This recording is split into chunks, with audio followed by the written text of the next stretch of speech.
Lafichi lafa honaadha kan lammii nama birmaanne kan kee kan namaatti naadha nuffite ati nangaanne kan kee kan namaatti naadha dadhabdee lafa nan keenye. Lafichi lafa honaadha kan lammii nama birmaanne kan kee kan namaatti naadha nuffite ati nangaanne kan kee kan namaatti naadha dadhabdee lafa nan keenye.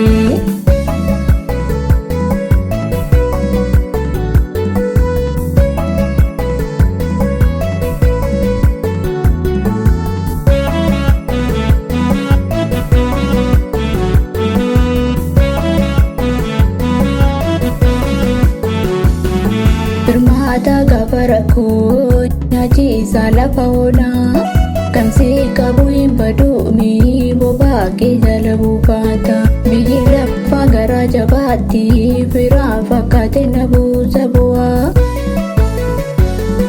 harkaa koositti kennadha namooti na tumta daara jireenya biyya ormaatti yoo haalli mijaachuu diddee na waaqessa waaqa koo isaa didee na guddifate.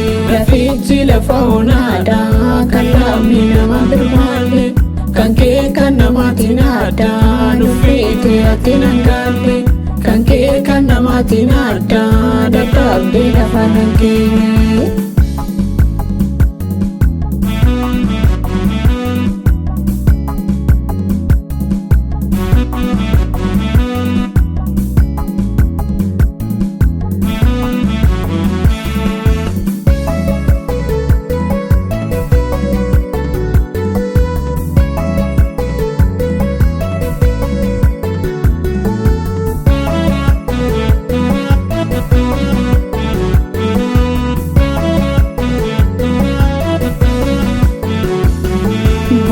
Baay'ee qabdiimi adeemsi lafa onaa mokolee na buusetu na nyaachuuf natti moommata ergati na dhute Yesuus koo seetaanni maaliif rakkaata kan si qabu abdii qaba hin gaanne saba kan kee fannoo keerraa ija fuudhuu narratti raawwata keenyikee eenyuureetisee cimaanii kan lubbuu ofii laatu.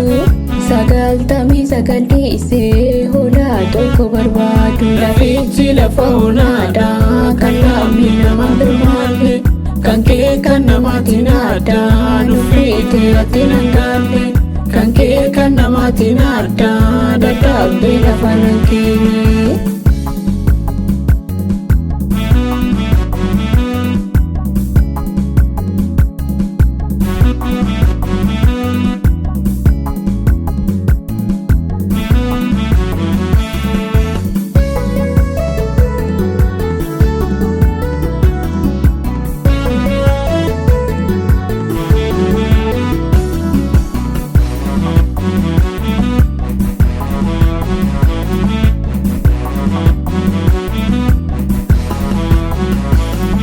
Dubbiin afaan isaa suuraa lubbuu kan taa'e Yesuus malee eenyurree abbaa gaarii kan naaf taa'e jabina kiyya miti darbee har'a gahuun koo ayyaanni kenna bayyateera fudhadhu galataa koo gaafaan fira dhabee hunduu wajjin irraa fagaatu amala koo nuffiteetu natti jijjiiramteen beektu gorfaattee na deeffatta maleessa ati nyaara natti guurtu gorfaattee na deeffatta maleessa ati nyaara natti guurtu.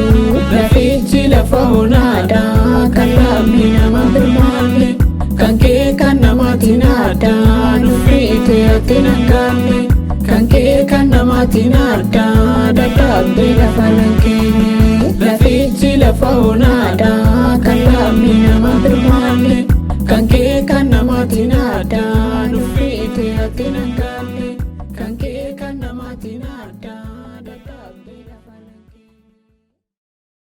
Anaaf jettee fannoo irratti dhiiga kee dhangalaaste maaluma koo sitti tolee fadhakkaas na jaalatte jaalala kee na boojite.